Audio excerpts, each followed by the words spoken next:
मुस्लिम सेवा केंद्र खेरालू तारीख 15/3/2025 हाजर स्टॉक में फ्रूट नहीं नफ़ा नहीं नुकसान के हिसाब से वितरण कैंप चालू है। अवेलेबल फ्रूट सफरजन, काली द्राक्ष, दाड़म, मीठा लाल तरबूज 20 रुपये किलो के भाव से दिया जाएगा और केले, ग्रीन द्राक्ष, केवी, कीमिया खजूर,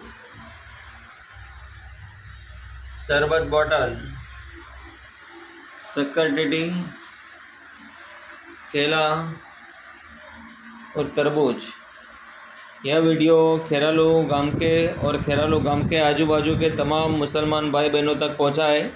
एकदम लाल मीठा तरबूज तारीख 15 तारीख को वितरण कैंप चालू है। 20 रुपये किलो, 20 रुपये किलो के हिसाब से दरेक भाई बहनों को दिया जाएगा। तो ये वीडियो तुम्हारे खास सगा संबंधियों तक भी पहुंचा है।